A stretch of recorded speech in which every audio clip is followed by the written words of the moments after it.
Can you hear me, guys? Yeah. Okay.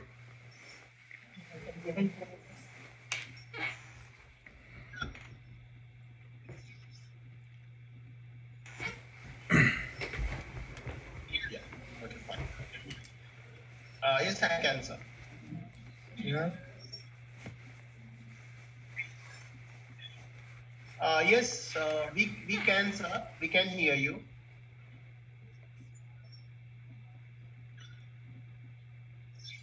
Is there a delay? Can you hear me now? Yes, sir. Okay, okay. All right.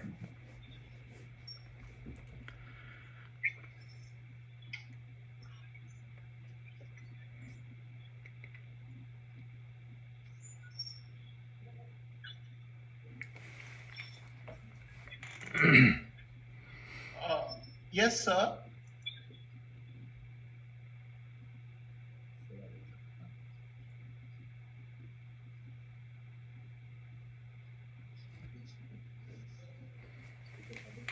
Power on. Bluetooth mode. Connected.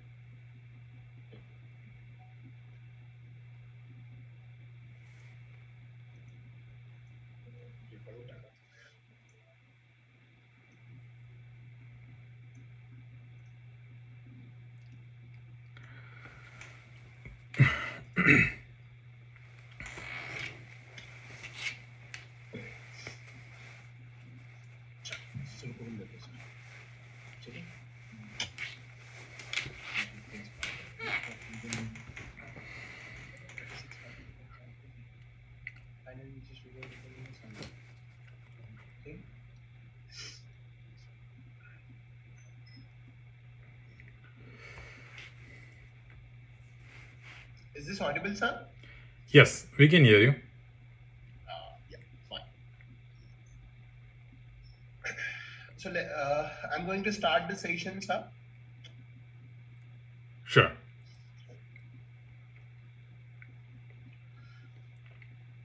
Good evening to one and all present over here on this online platform to attend webinar Recording in progress. study opportunities in USA and abroad for pharmacy students. I welcome you all on behalf of Kamal Prakash Pharmacy College and Research Center, Kerala, in this live webinar. I feel great proud to say that this webinar career guidance program has been organized by Kamal Prakash Pharmacy College and Research Center, Kerala. I take this opportunity to express my thanks to Honorable Dr. Kamal Tai Gawai, Founder President of Sri Dada Saheb Charitable Trust, Amravati, Honorable Mrs. Kirtitai Arjun, President, Sri Dada Saheb Gawai Charitable Trust, Amravati, and our respected Principal, Dr. J.V. Manwa sir. So on, and I also would like to welcome guests of honor and eminent speaker of today's session, a renowned personality in the field of pharmacy, respected Dr. Rahul Lahire sir, Laboratory Director at CLIA Consultant, Lighthouse Lab Services, Holy Spring, United States of America. I would also take this opportunity to welcome the students present over here on this live webinar. And I would like to assure you all that webinar will be productive and worth your precious time. So we are honored to have you all here. So let me introduce the guest the guest of honor and eloquent speaker, Dr. Rahul Lahire sir. So Dr. Rahul Lahire sir has completed his B Pharmacy from NDM VP Nashik. Later on, he completed his MS from Naipur, Hyderabad, Andhra Pradesh. Then he completed his PhD in Pharmaceutical Science from North Dakota State University, Fargo, ND, United States of America from 2010 to 2014. Sir has been also honored with various awards. That is the Jarile and Claire Script Graduate Research Scholarship in 2013. Then Gordon Research Conference Travel Award in 2013.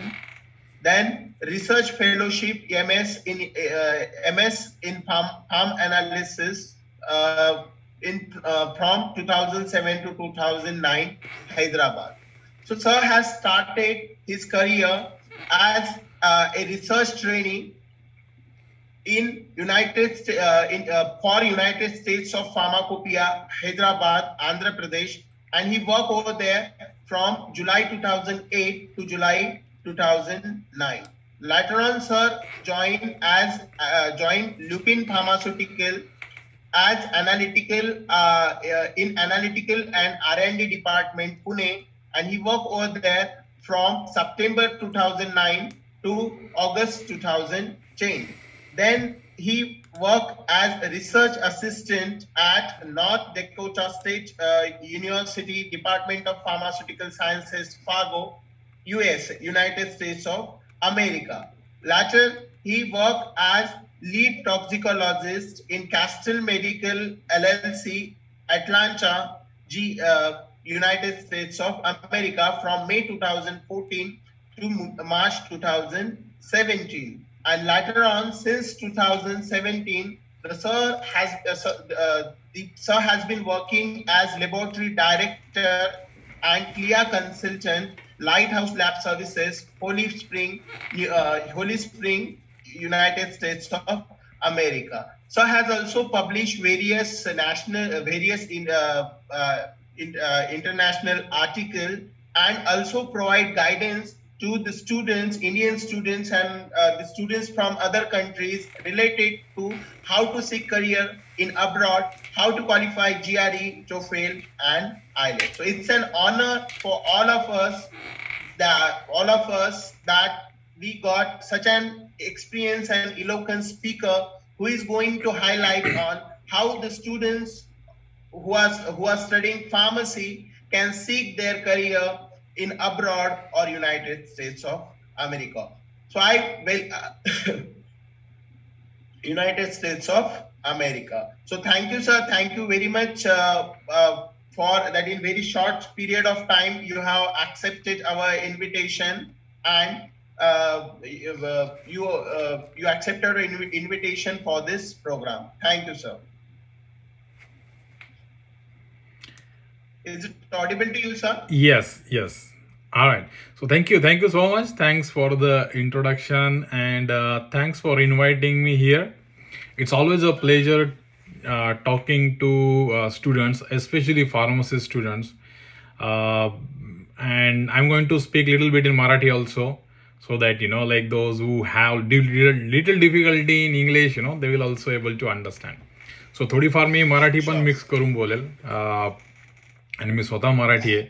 So first of all, thank you all students showing up for this webinar. Especially आता India Pakistan match चालू आहे तरी सगळे आले बरेच जण students. So thank you for that. And सरांनी सांगितल्याप्रमाणे like I am also like I was a B pharm students. मी नाशिकमध्ये बी फार्म केलं, नंतर हैदराबादमध्ये मी एम फार्म केलं. And then after that, I came. First of all, I will request all the students to mute yourself, so that the session will not be disturbed. If please make sure you guys mute yourself if you can. Okay. All right. I see some students are unmuted, like Shraddha, Sanskriti, Kumkum. Yeah, please mute yourself, guys. Can I make you host, sir? So you will have access that you can mute all. Okay. Let me. That will be better. Okay. I'm making you host. Okay. All right. Yeah. And now you are host, and you can mute all of the participants from your end. Okay. So there will be no disturbances. All right. Okay. Yeah. Got it. All right. So first, thank you everybody for showing up. So, like I said, I am also like normal student, just like you, coming from middle class family. आणि जेव्हा पण आपण विचार करतो की what I can do after B pharm, what I can do after M pharm, we always think of going in to industry, going in to academics and different career option. पण परदेशात जाणं किंवा अब्रॉड जाणं for your higher education, for your masters किंवा PhD, it's always seems difficult. नेहमी difficult वाटतं. असं वाटतं की खूप पैसे लागतील किंवा गायडन्स नसतं.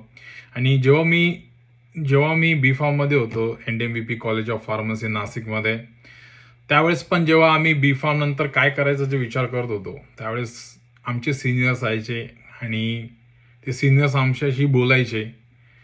जे सिनियर्स आमचे ॲब्रॉड होते, जे USA मध्ये PhD करत होते किंवा मास्टर्स करत होते, तर त्यांच्याकडे बघून आम्हाला कॉन्फिडन्स यायचा की जर हे करू शकतात तर आपण पण करू शकतो.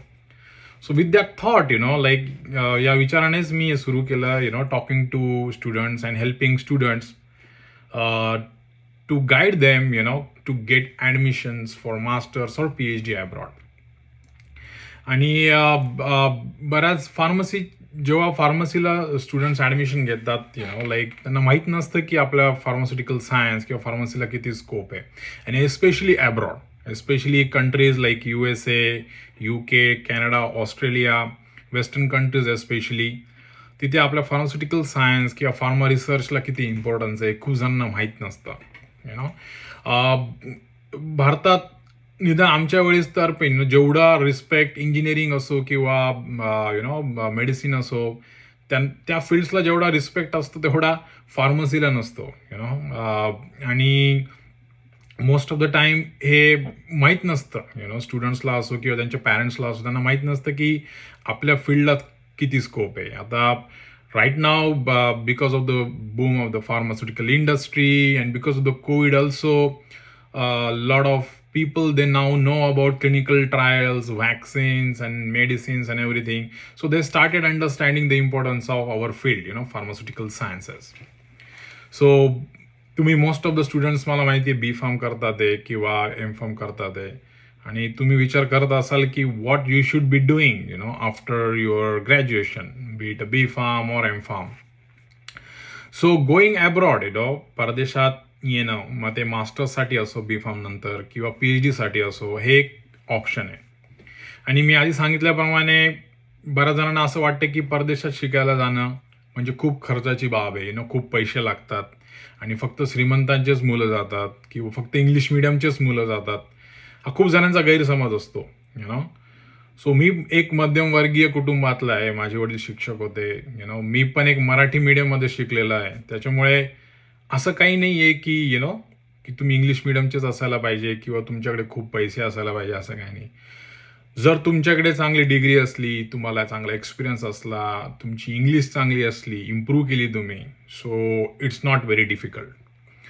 So today that's my intention. माझं इंटेन्शन आहे की to present you that study abroad can be one of your option after your graduation. आणि त्याच्याकरता तुम्हाला काय काय करावं लागेल किंवा त्याचे फायदे किंवा तोटे ते काय, ते मी थोडक्यात तुम्हाला सांगेल. आणि ऑफकोर्स माझा बोलून झाल्यानंतर तुम्हाला काही क्वेश्चन्स, काही डाऊट असेल तर तुम्ही विचारू शकाल. तर मी माझी स्क्रीन शेअर करतो, just presentation just to so that it can help me understand. Alright. Can you guys see my screen? Somebody just confirm. Yes, sir. All right. Okay. All right. Thank you, everybody. So I'll start. Say why you should study abroad or go for a job abroad. Go for a job abroad. So, of course, इंडियात खूप opportunities आहे. Like बी pharm नंतर तुम्ही नायपरला जाऊ शकता किंवा bits Pilani असो, वेगवेगळ्या युनिव्हर्सिटीज आहे जिथे एम फार्मचे कोर्सेस आहे किंवा you can go in to the industry. But going abroad has a several advantage, like one option, like one of the advantages is of course, quality of education. Western countries मध्ये, especially USA असो किंवा Europe असो, तिकडचं quality of education खूप चांगलं आहे. Opportunities and resources, because of course, यांची economy, the way their economy works, they have already taken care of their basic needs. So India is developing country, right? But like these Western countries which are already developed, they put a lot of money into the research, ते रिसर्चमध्ये खूप पैसा टाकतात. त्याच्यामुळे जेव्हा युनिव्हर्सिटीमध्ये research होतो, युनिव्हर्सिटीमध्ये जे educational resources असतात, प्रोग्राम्स असतात, त्याच्यासाठी भरपूर पैसा असतो. And because of that, of course the quality of research and the resources available ते बेटर असतात. आणि जेव्हा तुम्ही बाहेर येता, जेव्हा तुम्ही what's going on,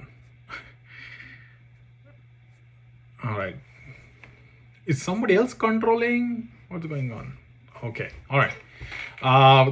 So yeah, so that is one thing that you get different options, different options of different degrees and courses available. आणि एक ऑप्शन असतं फ्लेक्झिबिलिटी.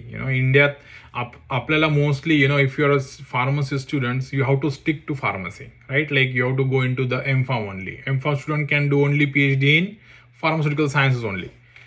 पण वेस्टर्न कंट्रीजमध्ये तसं नसतं. इथं फ्लेक्झिबल असतं. Like if you have degree for example तुमचं एम-फार्म फार्मास्युटिक्समध्ये असेल आणि तुम्हाला PhD करायची असेल फार्मॅकॉलॉजीमध्ये, it's still possible.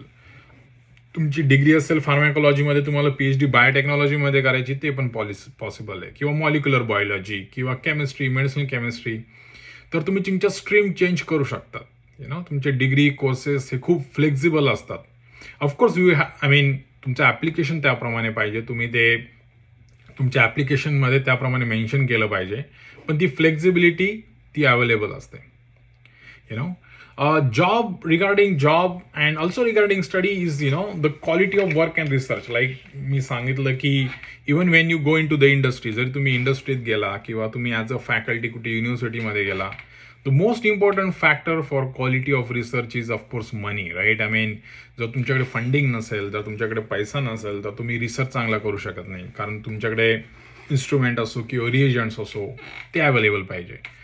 So that is easily available, or that is available as needed in Western countries like USA. इकडचं वर्क कल्चर बेटर आहे, इकडे वर्क लाईफ बॅलन्स बेटर असतो, इकडे सॅटर्डे संडे ऑफ असतो. And because like I sed, ह्या countries already developed आहे, त्याच्यामुळे त्यांना एवढं हार्डवर्क करावं लागत नाही जेवढं आपल्या डेव्हलपिंग कंट्रीजमध्ये करावं लागतं. So that is one of the benefits of doing either study or job in USA or in Western countries. And of course, like तुम्हाला जर abroad जायचं असेल तर different options आहे, right? There are different countries like USA, Europe, Canada, and सध्या Canada खूप popular आहे because of their immigration policy. Immigration policy म्हणजे Recording stopped. जेव्हा युरोप किंवा इमिग्रेशन पॉलिसी म्हणजे जिथे जेव्हा तुम्ही US मध्ये येतात तेव्हा किंवा ॲब्रॉड जातात, तर तुम्हाला सिटिझनशिपसाठी तुम्ही अप्लाय करू शकता, म्हणजे परमनंट रेसिडेन्शिप, त्याला सोप्या भाषेत ग्रीन कार्ड म्हणतात. सो ते खूप इझिली मिळतं in countries like Canada, Australia, USA. युरोपमध्ये थोडं डिफिकल्ट आहे, पण ते इझी आहे या कंट्रीजमध्ये.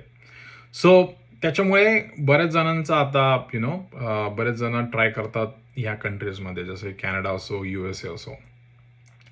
मी स्वतः USA मध्ये, त्याच्यामुळे थोडा बायस आहे USA, थोडा मी त्याला प्रेफरन्स देतो, कारण मला US बद्दल डिटेल्समध्ये माहिती आहे. ऑफकोर्स मला दुसऱ्या कंट्रीजबद्दल पण माहिती आहे, पण मला थोडा बायस आहे. Why USA is better country for your education compared to any other country. आणि of course the reason is quality of education. Quality of education USA मध्ये खूप चांगलं आहे. तिथे फंडिंगच्या ऑपॉर्च्युनिटीज, असिस्टंटच्या ऑपॉर्च्युनिटीज, जेव्हा तुम्ही ॲप्लिकेशन करतात तुमच्या मास्टर्ससाठी, PhDसाठी ॲब्रॉड, तर ऑफकोर्स पहिल्या डोक्यात प्रश्न येतो स्टुडंट्सच्या की स्कॉलरशिप मिळेल का, फंडिंग मिळेल का. तर ते खूप प्रमाणात अवेलेबल आहे USA मध्ये. आणि एस्पेशली USA वाय की इथे मोर दॅन 120 युनिव्हर्सिटी, 120पेक्षा जास्त युनिव्हर्सिटीची तिथे फार्मास्युटिकल सायन्स डिपार्टमेंट आहे. सो ऑपॉर्च्युनिटीज खूप आहे. Next most important point is work permit. जेव्हा तुम्ही इकडे येता डिग्री घ्यायला PhD साठी असो किंवा मास्टर्ससाठी असो, असं नाही की तुम्ही डिग्री घ्या आणि इमिजिएटली रिटर्न जा तुमच्या देशाला. तर तुम्हाला तुमच्या PhD नंतर किंवा मास्टर्स नंतर तुम्हाला 3 वर्षाचं वर्क परमिट मिळतं. 3 वर्षाचं वर्क परमिट म्हणजे तुम्ही स्टुडंट विजावरच इथे 3 वर्ष राहू शकता आणि तुम्ही जॉब करू शकता. तर आणि ड्युरिंग दॅट टाइम ऑफकोर्स तुम्ही पैसे कमवू शकता किंवा तुम्ही इनफ एक्सपिरियन्स घेऊ शकता. आणि त्याच्यानंतर तुम्हाला जर US मध्ये राहायचं असेल तुम्ही US मध्ये राहा किंवा तुम्हाला पुन्हा इंडिया रिटर्न जाईल तुम्ही इंडिया रिटर्न जाऊ शकता. So that is really important. And another good thing about USA is like जर तुमच्याकडे PhD असेल, जर तुम्ही PhD घेतलेली असेल तर तुम्हाला ग्रीन कार्ड खूप लवकर मिळतं. ग्रीन कार्ड म्हणजे परमनंट रेसिडेन्सी म्हणू आपण. जर तुमची PhD झालेली असेल तर तुम्हाला 2 वर्षात तुम्हाला ग्रीन कार्ड मिळतं कम्पेअर्ड टू जस्ट मास्टर्स. एखाद्याचं फक्त मास्टर्स झालंय तर त्याला कदाचित 7-8 वर्ष लागतील, 10 वर्ष लागतील ग्रीन कार्ड मिळायला, USAचं ग्रीन कार्ड मिळायला. पण जर तुम्ही PhD असाल तर तुम्हाला 2 वर्षात मिळतं. म्हणून मी बऱ्याच विद्यार्थ्यांना कन्व्हिन्स करतो की जर तुम्ही एमफार्म असाल इंडियात तर डेफिनेटली USAला या PhD साठी, जेणेकरून तुम्हाला जॉब मिळणं इझी होतं, जेणेकरून तुम्हाला ग्रीन कार्ड मिळणं सोपं होतं. आणि एकदा तुम्हाला ग्रीन कार्ड मिळालं की तुम्ही आयदर तुम्ही US मध्ये राहू शकता किंवा तुम्ही पुन्हा भारतात जाऊ शकता. ते ऑप्शन अवेलेबल असतं. So that is one big advantage USA has over other countries. बाकी ऑफकोर्स दुसऱ्या कंट्रीजमध्ये पण हे ऑप्शन आहे. दुसऱ्या कंट्रीजमध्ये पण ऑप्शन आहे. But can you guys hear me properly? Can somebody confirm? Yes, sir. Okay. Just want to make sure. Yeah. What I was talking about. And like, of course, there are, these options there in Europe also. But most important fact about USA is that, that you have that option of applying for green card, especially after PhD. So how do you plan? जर तुम्ही B.Pharm नंतर decide केलं की if you want to go for masters MS in pharmaceutical sciences और PhD in pharmaceutical sciences, in USA or in Europe, in Western countries, how you should plan. Suppose I'm considering you guys are, B.Pharm students. So first year of B.Pharm, you mostly spent understanding the pharmacy field, right? So like pharmacy field, like what it is about, what the scope of pharmacy, what subjects are there and everything, right? Second year, you start thinking. Recording in progress. Second year, you start thinking about what you want to do after your B.Pharm, or if you are in masters, what you want to do after your masters, right? In third year, you start preparing for those, like of course, like for example, if you want to go for GPAT exam, right, for your M.Pharm, then you start working for that exam. Like if you want to prepare for exams, like if you want to come to USA or any other country, there are certain exams you need to give, right? There is an exam called IELTS or TOEFL or GRE, these exams. I will talk about those exams later in the slide. But in third year, you should be starting preparing for these exams. या exam साठी तुम्ही preparation start केलं पाहिजे. And in final year, you actually execute that plan. Actually write the exam, actually file the applications and everything. So depending on तुम्ही कोणत्या year मध्ये आहात, you should start doing that. You should, if especially those students who are in second year, third year, they should really think about what you want to do after your B.Pharm. If you are in M.Pharm first year, you should start thinking about what you want to do after your M.Pharm. And I will highly recommend those who are in B.Pharm go for masters, and those who are in masters go for PhD. It's really, really important for your career and for your life ahead. Okay. So if you decide you want to come abroad for your masters or PhD, how would you prepare, right? Like preparation कसं start कराल तुम्ही? So there are two things, okay? Like first you need to improve your English. Of course, जेव्हा तुम्ही western countries मध्ये येतात, इकडची language English आहे, right? Fortunately किंवा अनफॉर्च्युनेटली काही बोला, आता English is the language of the planet अर्थ, राईट? तुम्ही प्लॅनेट अर्थवर कुठेही जाल, इंग्लिश हीच लँग्वेज आहे जी सगळ्यांना समजू शकते. So make sure you improve on your English. There is याच्याशिवाय ऑप्शन नाही आहे, गत्यंतर नाही आहे. So you have to start reading novels, newspapers, magazines. Mostly आपण फार्मसी स्टुडंट्स असो किंवा एनी ग्रॅज्युएशन स्टुडंट, आपण फक्त टेक्स्टबुकमध्येच इंग्लिश वाचतो, राईट. आणि आपलं अवांतर वाचन जे म्हणतो आपण ते आपण खूप कमी वाचतो. न्यूजपेपर खूप कमी जण वाचतात. आय एम प्रिटी शुअर आता जेवढे वेबिनार अटेंड करतात स्टुडंट्स, आय एम शुअर निम्मे like half of the students सुद्धा न्यूजपेपर वाचत नसतील. Like English newspaper I am talking about. Like Times of India, The Hindu, or Indian Express. So start writing that. Start writing, not writing, but reading. First you start reading English, then you start writing. Watch movies. English movies पाहिजे without subtitles. So that you can understand English. It is very important. Like IELTS ची exam आहे, मी त्याच्याबद्दल बोलेल. त्या एक्झाममध्ये तुम्हाला ऐकायचं असतं English, and then you have to answer question. म्हणजे तुम्हाला ऐकलेलं इंग्लिश समजतं का, त्याच्यासाठी ती असतं. So all the skills in English is really important. So वाचताना तुम्हाला एखादा इंग्लिश डिफिकल्ट वर्ड आला, make sure you go in to the dictionary, find out its meaning, write it down, so that तुमची वोकॅब्युलरी इम्प्रूव्ह होईल. त्याच्यामुळे जशी तुमची vocabulary improve होईल, तुमचं इंग्लिश स्पीकिंग इम्प्रूव्ह होईल, तुमचं इंग्लिश रायटिंग इम्प्रूव्ह होईल. And this is really really important for exams like GRE, TOEFL, IELTS. तुमचं इंग्लिश खूप खूप महत्त्वाचं आहे. So whichever year you are in right now, first year or so, second year or so, start working on your English. Okay, it's I mean, जरी तुम्हाला बाहेर जायचं नसलं, US यायचं नसलं, तरी इंग्लिश खूप महत्त्वाचं आहे. तुम्ही इंडस्ट्रीत गेले किंवा तुम्ही अकॅडमिक्समध्ये गेले तरी तुम्हाला इंग्लिशमध्येच बोलावं लागणार आहे. So improve your English. Okay, that will help your career and your life. Second thing is build your profile. Research profile especially. आता जेव्हा रिसर्च प्रोफाईल म्हणतो मी, so of course research experience, research project I'm talking about. So of course जेव्हा M.Pharmचे student असतात, they get research project, right? ते एक वर्ष त्यांना पूर्ण त्यांचं डेडिकेटेड असतं just for research.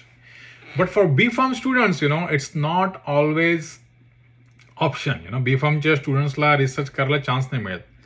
But if you have an option, जर तुमच्या युनिव्हर्सिटीमध्ये कोणी प्रोफेसर रिसर्च करत असेल, कोणी M.Pharmला गाईड करत असेल professors, so talk to them. Talk to your professors. त्यांना सांगा की तुम्हाला रिसर्च करायचं आहे. आणि जेव्हा आपण रिसर्च म्हणतो, research is also not about lab research, right. There is also an option of writing book chapters, writing review articles. आता काही जणांना रिव्ह्यू आर्टिकल माहिती नसेल, सो तुमच्या प्रोफेसरशी बोला. त्यांना विचारा रिव्ह्यू आर्टिकल का असतं. So review article is something you don't have to do research, right. तुम्ही 50 डिफरंट आर्टिकल वाचता एखाद्या टॉपिकवर, आणि त्याच्यावर तुम्ही आर्टिकल लिहिता. You write your perspective in that article. आणि त्याच्यासाठी तुम्हाला लॅब लागत नाही, तुम्हाला रिएजंट्स लागत नाही, तुम्हाला इन्स्ट्रुमेंट लागत नाही, right. It just a article about research done on a particular topic. तर तुम्ही ते करू शकता.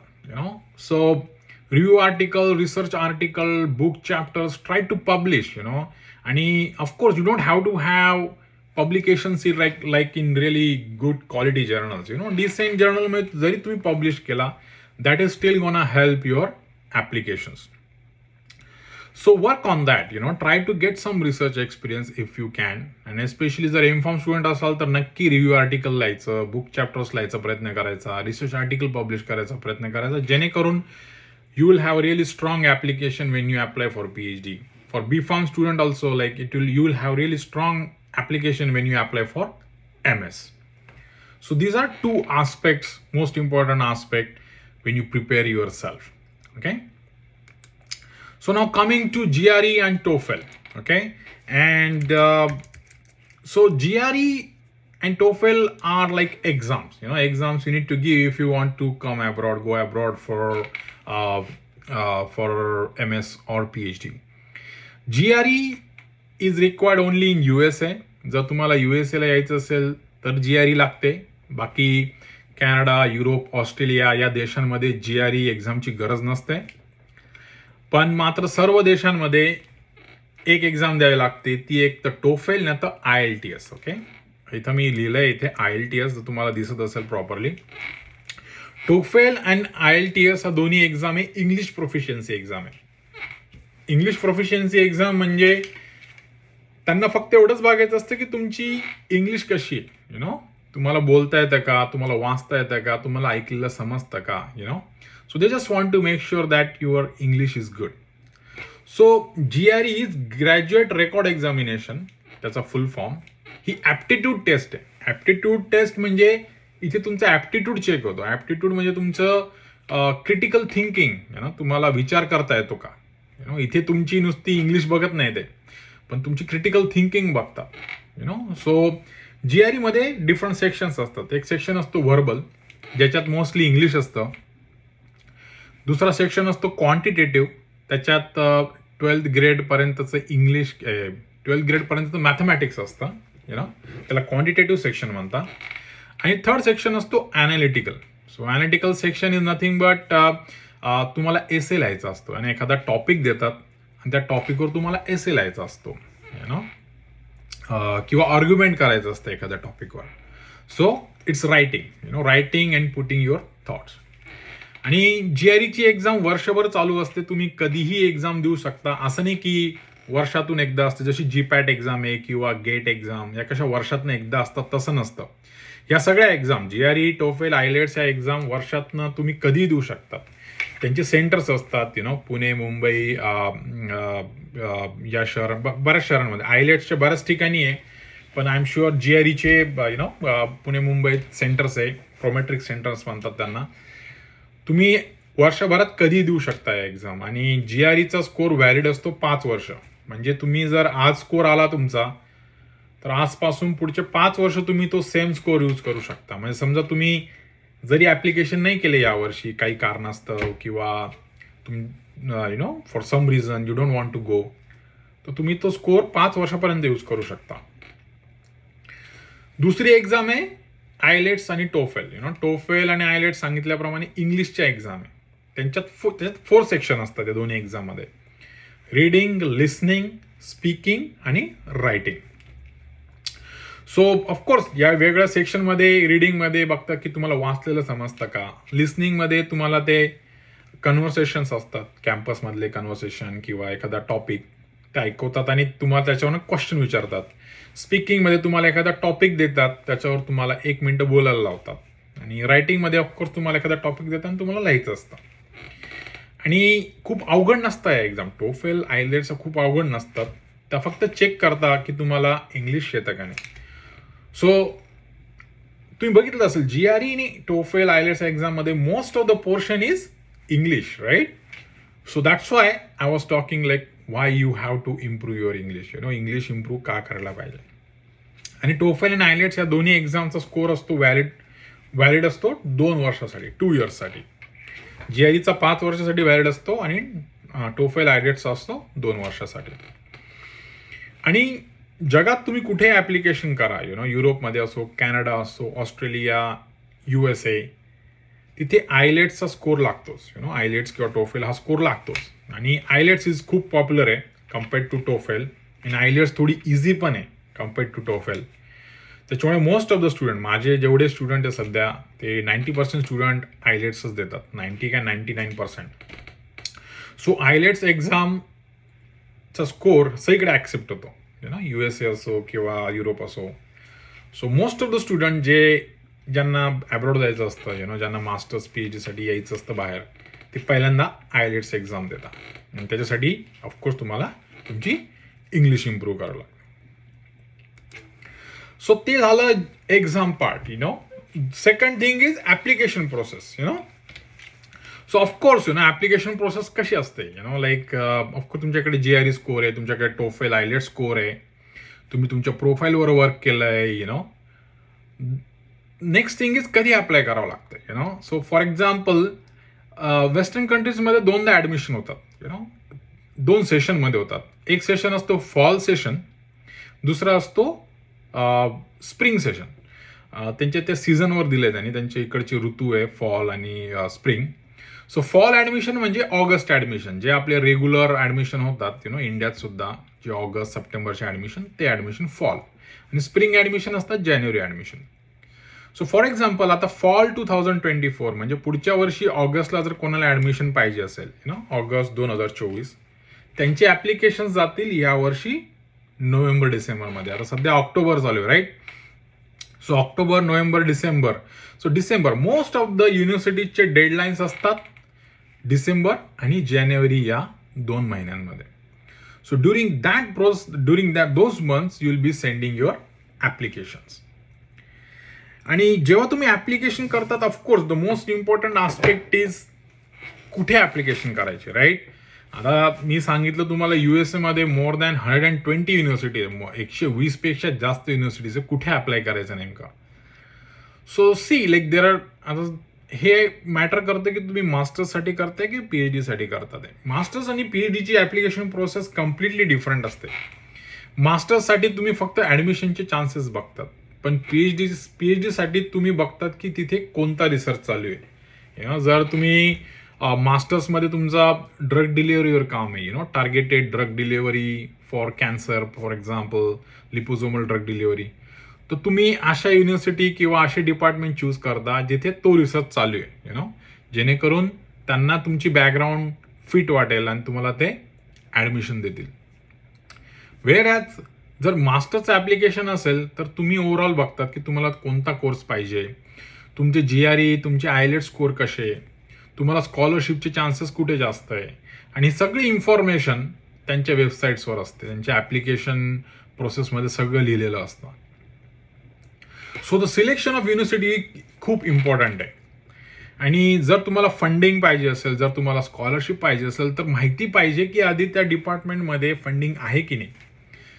त्याच्यामुळे रँडमली कुठे अप्लाय करून चालत नाही. जस्ट बिकॉज एखादी युनिव्हर्सिटी चांगली आहे, like university of Stanford, Harvard आणि येल युनिव्हर्सिटी, जे नाव ऐकलेलं असतात आपण, बट तिथे तुम्हाला ॲडमिशन मिळेल त्याची गॅरंटी नाही, कारण तिथे फंडिंग आहे की नाही ते माहिती पाहिजे आपल्याला.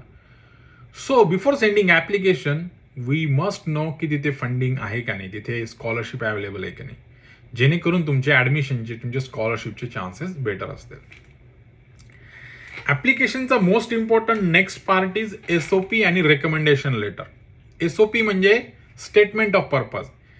म्हणजे जेव्हा तुम्ही ॲप्लिकेशन सेंड करता त्याच्यात तुम्हाला एक एसे लिहावा लागतो, एक निबंध लिहावा लागतो, ज्यात तुम्हाला सांगायचं असतं की तुम्हाला मास्टर्स का करायचं आहे, तुम्हाला PhD का करायची आहे, PhD करायची तर एका पर्टिक्युलर टॉपिकमध्येच का करायची आहे. सो तुमची एक ओव्हरऑल बायोग्राफी तुम्ही सांगता, आणि त्या युनिव्हर्सिटीला तुम्ही का अप्लाय करताय, त्या युनिव्हर्सिटी तुम्हाला का आवडते ते तुम्हाला थोडक्यात लिहायचं असतं. त्याला म्हणतात स्टेटमेंट ऑफ पर्पज, SOP. आणि दुसरं आहे रेकमेंडेशन लेटर. रेकमेंडेशन लेटर एक जे तुमचे प्रोफेसर्स लिहितात तुमच्यासाठी, की तुम्ही ॲज अ स्टुडंट कसे आहात, तुम्ही ॲज अ रिसर्च स्टुडंट कसे आहात, मास्टर्समध्ये तुम्ही कसा तुमचा रिसर्च केला आहे, की तुम्ही B.Pharmमध्ये तुमच्या ग्रेड्स कशा होतात, तर ते तुम्हाला रेकमेंड करतात. त्याला म्हणतात रेकमेंडेशन लेटर्स. आणि मग नंतर येतात तुम्हाला admission, rejections based on your process, आणि मग येते व्हिसा प्रोसेस.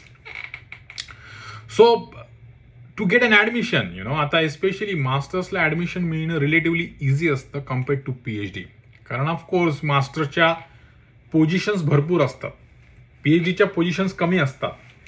पण PhDमध्ये तुम्हाला फंडिंगचे चान्सेस जास्त असतात कम्पेअर्ड टू मास्टर्स, कारण मास्टर्स हा छोटे ड्युरेशनचा असतो, त्यात रिसर्च नसतो, वेअरएज PhDमध्ये रिसर्च असतो. त्याच्यामुळे जेव्हा PhDला ॲडमिशन मिळतं इट्स ऑलवेज फुल्ली फंडेड, म्हणजे तुम्हाला तुमची पूर्णपणे फी माफ होतेच, पण ॲट द सेम टाईम तुम्हाला स्टायपेंड पण मिळतं. सो स्टायपेंड किंवा स्कॉलरशिप तुम्ही काही बोला, जवळजवळ $2,000 ते $2,500 पर मंथ तुम्हाला स्टायपेंड मिळतं PhD for whole duration of your PhD. मास्टर्समध्ये ते डिफिकल्ट असतं. मास्टर्समध्ये फॅक्टर्स मॅटर करतात की स्कॉलरशिप अवेलेबल आहे का नाही, दुसरं आहे की तुमची प्रोफाईल कशी आहे, तुमचा GRE स्कोअर कसा, तुमचा IELTS स्कोअर कसा, त्याच्यावर तुमची डिपेंडेंट असते स्कॉलरशिप. पण PhDमध्ये तसं नसतं. PhDमध्ये जर तुम्हाला ॲडमिशन मिळालं सर तर ते फुल्ली फंडेड मिळेल. जर त्यांच्याकडे फंडिंग नसेल तुम्हाला द्यायला तर ते तुमचं रिजेक्शन करतील. ते सांगतील की आमच्याकडे फंडिंग नाही आहे, पुढच्या वर्षी अप्लाय करा, त्यांचं रिजेक्शन करतील. पण असं होणार नाही की तुम्हाला PhD ॲडमिशन मिळालं आणि विदाऊट फंडिंग मिळालं, असं होत नाही. सो ते खूप डिफरन्स आहे. Okay, so that's the difference between MS application M.Pharm किंवा MS US मध्ये वेस्टर्न कंट्रीजमध्ये MS म्हणतात MS आणि PhD. Next thing is expenses. Expenses. आता बऱ्याच जणांचा प्रश्न असतो की किती खर्च किती येतो लाईक मोस्ट इम्पॉर्टंट आस्पेक्ट. ज्याप्रमाणे मी सांगितलं तुमचा खर्च कुठे येतो. ऑफकोर्स तुम्ही एक्झाम द्याल GRE TOEFL एक्झाम. आता यांची फीज असते जवळजवळ 15-20 हजार एका एक्झामची फीज. नंतर तुम्ही जेव्हा ॲप्लिकेशन सेंड करता युनिव्हर्सिटीला तेव्हा त्यांची ॲप्लिकेशन फी असते जेणेकरून जवळजवळ 5 ते 10 हजार रुपये एक ॲप्लिकेशन लागतात. मग आता ते तुमच्यावर तुम्ही किती ॲप्लिकेशन सेंड करता. तुम्ही 5 ॲप्लिकेशन करता की 10 ॲप्लिकेशन करता. तुम्ही ऑफकोर्स जेवढे जास्त ॲप्लिकेशन कराल तुमचे ॲडमिशनचे चान्सेस वाढतात, पण ॲट द सेम टाईम तुमचे एक्सपेन्सेस पण वाढतात. सो तो एक्सपेन्स असतो. जेव्हा ॲडमिशन मिळाल्यानंतर विजा प्रोसेस असते तो विजाला 20,000 रुपये लागतात. आणि नंतर पुढे जर तुम्हाला इकडे यायचं असेल तुम्हाला फ्लाईटला तिकीट लागतं. पण नंतर मुख्य प्रश्न आहे जेव्हा तुम्ही इकडे येतात like Wien you come here for education तुम्हाला किती पैसे आहेत किती पैसे लागतात. तुम्ही ऐकलं असेल mostly students like 20 lakh 40 lakh लागतात असं तुम्ही ऐकलं असेल. पण ते मास्टर स्टुडंटसाठी आणि ज्यांना बिलकुल फंडिंग मिळाली नाही त्यांच्यासाठी. सो जेव्हा तुम्ही मास्टर्सला ॲडमिशन घेतात इकडे so most important aspect is of course tuition fee right. Tuition fee किती भरताय तुम्ही ते महत्त्वाचं आहे. सो तुम्ही आयदर एज्युकेशन लोनला अप्लाय करू शकता किंवा तुम्ही स्वतःचा पैसा डायरेक्ट यूज करू शकता. पण जर तुमचा GRE स्कोर चांगला असेल तुमचा IELTS स्कोर चांगला असेल तर तुम्हाला तुमची फी माफ होऊ शकते आणि तुम्हाला स्कॉलरशिप मिळू शकते. And at the same time तुम्ही पार्ट टाईम जॉब पण करू शकता. सो जेव्हा तुम्ही US येतात किंवा इकडे येतात PhD करण्यासाठी तर तुम्हाला पार्ट टाईम जॉब पण करता येतो आणि पार्ट टाईम जॉबमध्ये तुमचे लिव्हिंग एक्सपेन्सेस निघून जातात. म्हणजे तुमचा राहण्या खाण्याचा खर्च निघून जातो. राहतो प्रश्न फक्त फीचा आणि दॅट फी इज इम्पॉर्टंट त्याच्याकरता तुम्हाला स्कॉलरशिप मिळणं गरजेचं आहे किंवा ट्युशन वेवर मिळणं गरजेचं आहे. त्याच्यासाठी तुमची बॅकग्राऊंड तुमची प्रोफाईल स्ट्रॉंग पाहिजे. PhD it's a very different story. मी जे काय सांगितलं ते मास्टर्ससाठी. पण PhD मी सांगितल्याप्रमाणे तुम्हाला नेहमी फुल्ली फंडेड PhD मिळते. असं नाही की त्याच्यामुळे तुम्हाला फीस पण भरावी लागत नाही. And on the top of that you gate stipend. You get monthly stipend around $2,000 $2,500 म्हणजे इंडियन करन्सीमध्ये जवळजवळ 2 लाख रुपये पर मंथ मिळतात व्हाईल डुईंग PhD. पण खर्च येतो ऑफकोर्स ॲप्लिकेशन प्रोसेससाठी. ॲप्लिकेशन प्रोसेसमध्ये तुम्हाला खर्च करावा लागतो. हे झालं expenses. Next is jobs. Like बऱ्याच जणांचा प्रश्न असतो की जेव्हा मला बरेच स्टुडंट कॉन्टॅक्ट करतात की सर डायरेक्ट जॉब मिळेल का इकडे शिक्षणाला यायला. बऱ्याच जणांचा एवढी इच्छा नसते शिक्षण घ्यायची. पण खूप डिफिकल्ट आहे डायरेक्ट जॉब मिळणं. डायरेक्ट US जॉब मिळण्यासाठी किंवा बाहेर कुठे जॉब मिळण्यासाठी तुम्हाला विजा स्पॉन्सर लागतो. कोणतरी कंपनी जो एम्प्लॉयर असतो त्याने तुमचा विजा स्पॉन्सर करावा लागतो. त्याला H1 विजा म्हणतात. जर तो विजा तुमचा स्पॉन्सर झाला तर तुम्ही डायरेक्ट येऊ शकता. ते खूप रेअरली होतं. त्याच्यामुळे तुम्हाला जर US यायचं असेल किंवा तुम्हाला बाहेर अब्रॉड कुठे जायचं असेल द बेस्ट बेट इज इकडे तुम्ही एज्युकेशनसाठी या. हायर एज्युकेशनसाठी या. MS PhDसाठी या. आणि जेव्हा तुम्ही US येतात एस्पेशली US येतात तुम्ही मास्टर्सला किंवा PhDला आले तर तुम्हाला 3 वर्षाचं वर्क परमिट मिळतं. मी सुरुवातीला सांगितलं त्याला ते म्हणतात OPT ऑप्शनल प्रॅक्टिकल ट्रेनिंग. तर तुम्ही स्टुडंट विजावरच 3 वर्ष तुमच्या डिग्रीनंतर तुम्ही 3 वर्ष फुल टाईम जॉब करू शकतात. आणि ड्युरिंग दिस 3 इयर्स तुम्ही H1ला अप्लाय करा. तुमचा विजा एक्सटेंड करा किंवा तुम्ही ग्रीन कार्डला अप्लाय करा जसं मी सांगितलं. आणि ग्रीन कार्डमध्ये वेगवेगळ्या कॅटेगरी आहे. मी ते लिहिलं आहे EB1 EB2 EB3. मी ते डिटेल्समध्ये जाणार नाही. एवढी त्याची तुम्हाला गरज नाही आहे. पण सांगायचं तात्पर्य असं की after your masters and PhD तुम्हाला 3 वर्षाचा काळ मिळतो जॉब करण्यासाठी तुम्हाला एक्सपिरियन्स घेण्यासाठी. आणि त्या 3 वर्षात तुम्ही पुन्हा H1ला अप्लाय करू शकता किंवा ग्रीन कार्डला अप्लाय करू शकता आणि तुम्ही US राहू शकतात. तुम्ही एक्सपिरियन्स घेऊ शकता. तुम्ही पैसे कमवू शकतात. आणि नंतर मग तुम्हाला जर इंडिया जायचं असेल तुम्ही जाऊ शकता. आणि किंवा तुम्हाला इथेच तुम्हाला स्थायिक व्हायचं असेल तर तुम्ही होऊ शकता. So that option is there. Which is not there in all other countries. Especially युरोपमध्ये जॉब मिळणं थोडं डिफिकल्ट असतं आणि त्यातल्या त्यात ग्रीन कार्ड मिळणं किंवा परमनंट रेसिडेन्सी मिळणं थोडं डिफिकल्ट असतं. So that's why I have preference I give preference to USA. जो कोणी स्टुडंट मला विचारतात तर मी त्यांना सांगतो की try to go for USA instead of Europe. Alright. So these are the options. So like I said, जर तुम्हाला USA ला यायचं असेल, तुम्हाला अब्रॉड यायचं असेल तर ऑफकोर्स तुम्हाला हार्डवर्क करावं लागेल, तुम्हाला एक्झामसाठी प्रिपरेशन करावं लागेल, तुम्हाला तुमची प्रोफाईल स्ट्रॉंग करावी लागेल. तुम्ही कुठे ॲप्लिकेशन पाठवता ते इम्पॉर्टंट आहे. त्याच्यावर तुमची फंडिंग, तुमची स्कॉलरशिप इम्पॉर्टंट आहे. त्याच्यामुळे तुम्ही आत्ता जे पण तुम्ही ज्याही स्टेजमध्ये असाल, तुम्ही B.Pharmमध्ये किंवा M.Pharmमध्ये, स्टार्ट डेव्हलपिंग युअर प्लॅन. तुमचा स्वतःचा प्लॅन करा, तुम्हाला काय करायचं आहे. हार्डवर्क करायला शिका. आणि मी माझ्या पर्सनल एक्सपिरियन्सवरून सांगतो की तुमचा एक शॉर्ट टर्म गोल असतो आणि एक लॉंग टर्म गोल असतो, राईट. तुम्हाला एक शॉर्ट टर्म गोल की तुम्हाला पुढच्या वर्षी त्याच्यानंतर काय करायचं आहे, आणि एक लॉंग टर्म गोल येते की तुम्हाला आयुष्यात काय करायचं आहे. सो एक प्लॅन ठेवा. अँड जस्ट बिकॉज कोणी सांगितलं जस्ट बिकॉज कोणीतरी सांगितलं की अरे सुटिक्सला स्कोप आहे, सुटिक्समध्ये खूप जॉब आहे म्हणून सुटिक्स करू नका. कोणी म्हटलं की MBA चांगलं आहे म्हणून MBA करू नका. आता मी सांगतोय की तुम्ही परदेशात यायला पाहिजे शिक्षण घेत, म्हणजे लगेच तुम्ही उद्यापासून तुम्ही GRE IELTSचं प्रिपरेशन सुरू करायला पाहिजे असं नाही. सो स्वतः विचार करा, स्वतःचे स्ट्रॉंग पॉईंट्स की तुम्हाला स्वतःला काय करायचं आहे ते बघा आणि मग डिसाईड करा. Talk to your senior. तुमच्या सिनियर्सशी बोला. माझ्यासारखे जे तुमच्या फार्मा फील्डचे जे आहे, जे ऑलरेडी US मध्ये किंवा बाहेर आहे, त्यांच्याशी बोला आणि त्यांचा एक्सपिरियन्स घ्या अँड देन डिसाईड करा. स्वतःचा कस्टमाइज इंडिव्हिज्युअल प्लॅन करा. काय करायचं की तुम्हाला B.Pharm नंतर MS ला यायचं US ला, की इंडियामध्येच MS करायचं आणि मग इकडे PhD ला यायचं. So what ever you want do, plan it and you execute it. आणि मला माहिती आहे, मी स्वतः या प्रोसेसमधनं गेलेलो आहे आणि खूप डिफिकल्ट असते.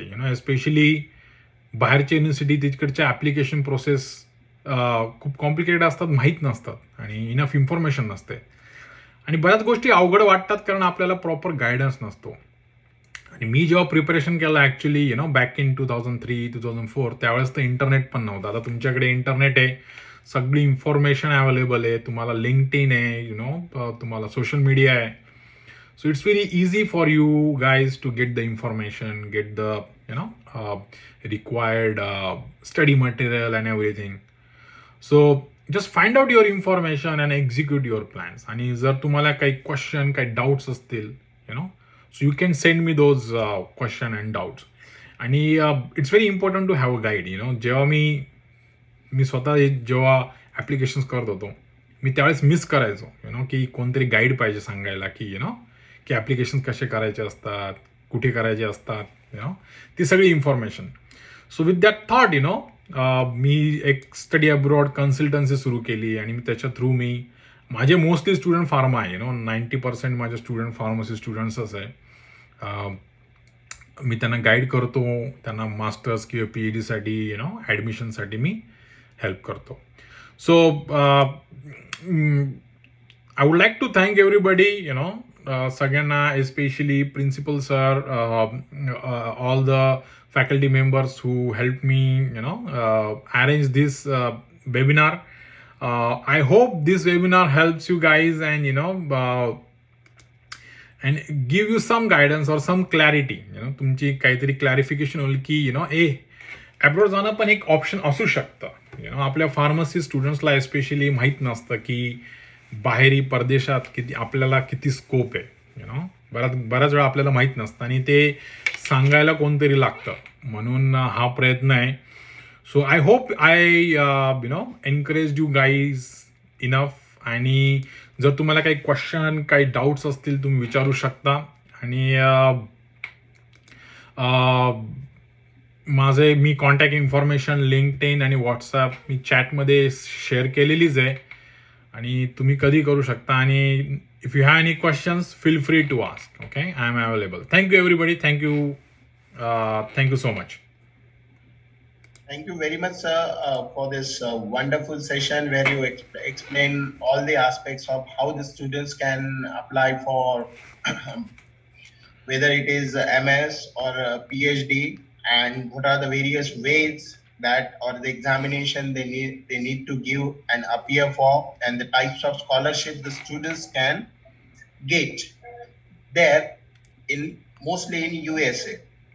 One question, sir, we got in chat box. That is, could you please mention about the prerequisite to apply for PhD? Yeah. So the prerequisites, like I said, research experience. PhD साठी research experience is important. जर तुम्ही बी form मध्ये असाल तर थोडं difficult असतं, right, of course, कारण तुम्ही बी फार्म मध्ये रिसर्च करत नाही ॲज सच. पण you can try to publish review article and try to assist somebody, तुमच्या प्रोफेसरच्या अंडर तुम्ही काहीतरी रिसर्च करू शकता. आणि M pharm students of course make sure that you get a good research exposure. तुम्ही एम फार्म मध्ये जेव्हा तुम्ही रिसर्च प्रोजेक्ट करतात, make sure you do that research really well. You get a good experience on instruments, techniques, method. जेवढं तुम्हाला available असेल तुमच्या कॉलेजमध्ये, तुमच्या इन्स्टिट्यूटमध्ये, युनिव्हर्सिटीमध्ये, त्याचा तुम्ही उपयोग करून घ्या. And try to publish. I know की प्रत्येक वेळेस पब्लिकेशन करणं अवघड असतं, कारण शॉर्ट ड्युरेशन असतं रिसर्चचा, पण तरी प्रयत्न करा. आणि मी सांगितल्याप्रमाणे की तुमचं पब्लिकेशन काय हाय इम्पॅक्ट जर्नलमध्ये व्हायलाच पाहिजे असं नाही. एखादं स्मॉल जर्नल असलं तरी चालेल. सी, जेव्हा तुमचं ॲप्लिकेशन बाहेरचे लोक बघतात, USA किंवा तिकडचे प्रोफेसर्स बघतात, त्यांना माहिती असतं you guys are from India, तुम्ही एम फार्मच केलेलं आहे, आणि त्यांना माहिती असतं एक वर्षाच्या प्रोजेक्टमध्ये तुम्ही काही खूप हाय क्लास खूप मोठा प्रोजेक्ट करू शकत नाही. रिसर्चसाठी एक ड्युरेशन लागतं, एक काळ लागतो. तर ते तुमच्याकडनं खूप असे खूप अफलातून रिसर्च पण ते खूप एक्सपेक्ट नाही करत. But they want you guys to show some potential. तर तुम्ही रिसर्च प्रोजेक्ट करा, आणि ट्राय टू पब्लिश समथिंग, आणि तुमच्यात ते पोटेन्शियल दिसलं, तुमचं PhDला ॲडमिशन होणं खूप इझी होतं. So the most important the pre requisite I would say is your research experience. आणि ऑफकोर्स तुम्हाला आयलेट स्कोर लागतो. आयलेट्स किंवा टोफेल म्हणा, तुम्ही दोघांपैकी एक एक्झाम, तो स्कोर लागतो, आणि research experience. The participants are requesting for the information like your email ID and the LinkedIn ID. Sir. Yes, yeah. So so LinkedIn वर तुम्ही माझं नाव सर्च करू शकता. You can search my name, but what I'll do is I think I did put it here, so I'll put it again. Okay. So Yeah. I'm putting the link of my LinkedIn profile in the chat. You can just click on it and add me there. And I think I did put my WhatsApp number also, so you can message me if you have any questions. Let me put that again in the chat, so that those who missed. And of course, to USA चा number आहे, so use WhatsApp only. Don't try to call directly or anything, okay? Because it's a USA number. And country code is +1. Yeah, also time zone, sir. That is also more. Yeah, time zone. Yeah. Your evening time is better, okay? कारण दिवस रात्र आहे, when it's morning for you, it's evening for me. So your evening time is better for me right now. Like आता this is the good time because it's early morning here. इकडे सकाळचे 7:30 वाजले. So this is the good time if you can send me a message or if you want to have a call. So the whole intention is to inspire you guys. आणि सांगितल्याप्रमाणे मी पण एक middle class विद्यार्थी, मी middle class फॅमिलीतूनच आलेलो आहे. मी मराठी मीडियममध्ये शिकलो आहे, नाशिकचा आहे मी. बऱ्याच जणांना आपल्याला असं वाटतं की की परदेशात शिक्षण करायचं म्हणजे खूप पैसा लागतो. तर असं काही नाही. ऑफकोर्स पैसा लागतो, असं नाही की सगळं फ्री होतं, पण पैसा तर सगळीकडेच लागतो, राईट. आय मीन तुम्ही कुठे ॲप्लिकेशन करात पैसे लागतात. But you have to be sure what you want to do in the future. If you are confident, जर तुम्हाला कॉन्फिडन्स, जर तुमची हार्डवर्क करायची तयारी असेल, so there are lot of options, there are lot of opportunities abroad. आणि western कंट्रीजचं असं आहे, त्यांच्याकडे माणसं नाही, त्यांच्याकडे रिसोर्सेस आहे, पण त्यांच्याकडे तेवढे क्वालिफाईड लोक, एक्सपिरियन्स लोक, टॅलेंटेड लोक नाही आहे. त्याच्यामुळे आपले इंडियन्स आणि चायनीजला तेवढं प्रेफर करतात, because we are smart, we are hard working. आणि जर तुम्ही स्मार्ट असाल, हार्ड वर्किंग असाल, तर तुम्हाला डेफिनेटली इकडे ॲडमिशन मिळेल, तुम्हाला इकडे ऑपॉर्च्युनिटी मिळतील. All right. There are some... Sir, I have one question. Yeah, go ahead. Sir, what is the study pattern in the US? Means suppose in the India, we study from the books, learn from the books, and give the exams. Yeah. So Simply give the exams, right? yeah, But what is study pattern in USA? Study For the- pattern- especially for the masters. masters especially, right? Yeah, so it's similar. Yes. It's similar, but the only difference is, like here it's more practical oriented, like there are more practicals. Exams are graded, like इकडे grade मिळते, तुम्हाला इकडे हे नाही मिळत, तुम्हाला marks नाही मिळत. तसं तुमच्या ज्या एक्झाम्स असतात त्या मोस्टली MCQs असतात, मल्टिपल चॉईस क्वेश्चन्स असतात. तिकडे तुम्हाला लाईक मोठे मोठे एसे लिहायचे नसतात. So that is the difference. आणि द अदर थिंग इज इकडे करिक्युलमचे ऑप्शन असतात. Like of course, like for example जर तुम्हाला इकडे क्रेडिट्स असतात, त्याला क्रेडिट्स म्हणतात इकडे, सब्जेक्ट्सपेक्षा क्रेडिट्स म्हणतात, की तुम्हाला मास्टर्ससाठी 30 क्रेडिट्स पाहिजे किंवा 36 क्रेडिट्स असतात आणि मग तुम्ही कम्प्लीट करा कसे पण. त्यात काही subject like core subject, for example तुम्ही फार्मॅकॉलॉजीमध्ये ॲडमिशन घेतलं तर तुम्हाला सर्टन 2-3 सब्जेक्ट असतात ते कंपल्सरी असतात, पण उरलेले लाईक 60% सब्जेक्ट ऑप्शनल असतात. तुम्ही चूज करू शकतात की तुम्हाला कोणते सब्जेक्ट घ्यायचे. सो जरी मी फार्मॅकॉलॉजी असा असलो तर मला ॲनालिसिसमध्ये मला इंटरेस्ट असला तर मी ॲनालिसिसचे सब्जेक्ट चूज करू शकतो. ऑफकोर्स कोलॉजीचे मला कोर सब्जेक्ट घ्यावेच लागतील, पण मला ऑप्शन असेल की I can choose from the different courses. जसं इंडियात आपला कोर्स असतो तो कोर्स स्ट्रक्चर ते फिक्स असतं, like you have to take this classes, you have to take this courses. USA मध्ये ती फ्लेक्झिबिलिटी असते, you can choose some courses, so तो एक बिग डिफरन्स आहे. I hope I answered your question. Hello, sir. Yes. Good evening, sir. Yes. Hello. Yes, Yogeshwari. हा sir, माझं question असा आहे की जर आम्ही तुमचे क्लासेस मतलब घेतले त्याच्यानंतर तो ड्युरेशन कसा असेल सर, की So- म्हणजे की कोणत्या टाइमला करायचं वगैरे किंवा Yeah, किती yeah. दिवसाचं असेल? या सो कोचिंग मोस्टली 2 ते 3 महिन्याचे असते. आयलेट्स, समजा तू आयलेट्स, आता I am just talking about IELTS. आयलेट्सची कोचिंग आहे मोस्टली लाईक आय सेड, एक 2.5 ते 3 महिने मॅक्सिमम चालते.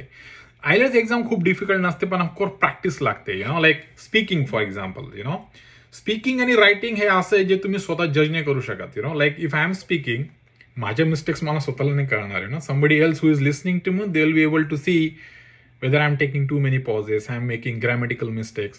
तर तिथे कोचिंग हेल्प करते, and coaching is mostly about practice. The instructor will help you. So it's mostly 2.5 months to 3 months, of coaching. And after that, take like 15 days or, 3 weeks of gap, and then you go for exams. So I will say, 3 to 4 months is more than enough. Darshan, yeah, you have a question. Darshan raised a hand. Go ahead, Darshan. Sir, can you send your WhatsApp link again in our chat? I shared my number. So let me see if I can share, what do you call it? QR code. Let me see if I can share my QR code if I can. But you like I put my what do you call it? Number. I put the number there in the chat. Sir, I had came late to attend meeting because lectures. Oh, were okay. lectures were going. Okay. I'll put that again in the chat. Okay. You can check in the chat. So it's +1 701 541 6127. Okay. 701 541 6127. And country code +1. Okay. So make sure that you put that country code. Otherwise, you will not be able to find me on WhatsApp. Okay. So there is another question from Rawali. I have completed my MPharm in Drug Regulatory Affairs, but since I haven't published anything, if published, it will be possible for me to plan for 2000, like the time period isn't enough. So yes, Raleigh, you can still target for fall 2024. Karan ata like I said, most of the applications deadlines are in December and January, for August 2024 admission. So you still have time. आणि publication is compulsory नाही आहे. जर असेल तर चांगलंच आहे, but it's not like compulsory. But if you can write it on your CV about your research experience, that should be enough. Okay, so you can still target.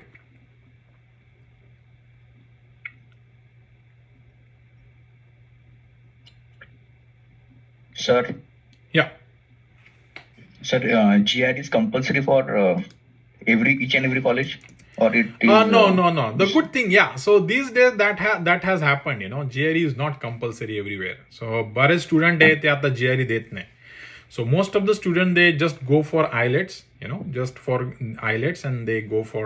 पण जर तुम्ही GRE दिली तर तुमच्या ऍडमिशनचे चान्सेस डबल ट्रिपल होतात. कारण काही universities आहेत जिथे GRE रिक्वायर्ड आहे आणि मग बरेच जण GRE देत नाही, त्याच्यामुळे ते तिथे अप्लाय नाही करू शकत. त्याच्यामुळे तिथं कॉम्पिटिशन कमी असते आणि कारण कॉम्पिटिशन कमी असते तर तुमचे ॲडमिशनचे चान्सेस वाढतात. सो जर मला विचारलं तर I will say go for GRE. आणि GRE आयलेटचे डिसेंट स्कोर पाहिजे तुम्हाला, लाईक डिसेंट स्कोर. असं नाही की तुमचे खूप चांगले स्कोर पाहिजे, डिसेंट स्कोर जरी आले तरी तुमचे ॲडमिशनचे चान्सेस वाढतात. सो या आम्ही GRE नाही दिली तरी चालते, पण दिली तर तुमच्या ॲडमिशनचे चान्सेस वाढतात. Okay. Yeah. Any other question? Any more questions from participants?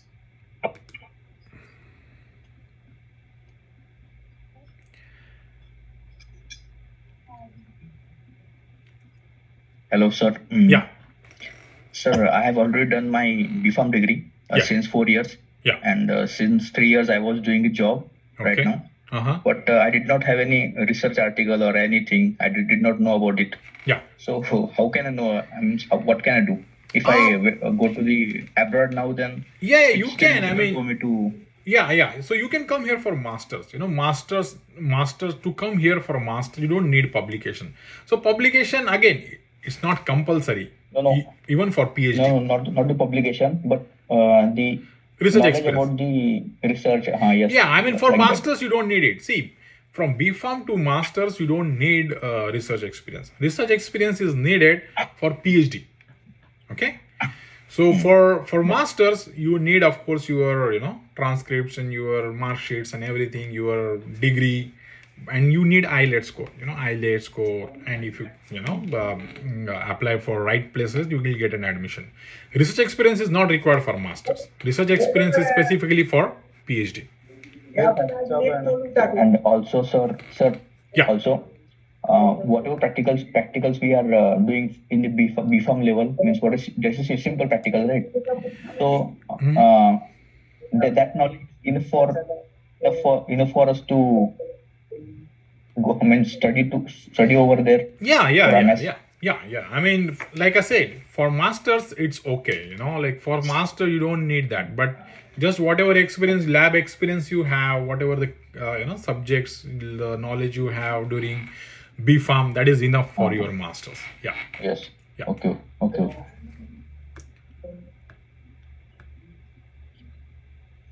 Any questions? Any more questions?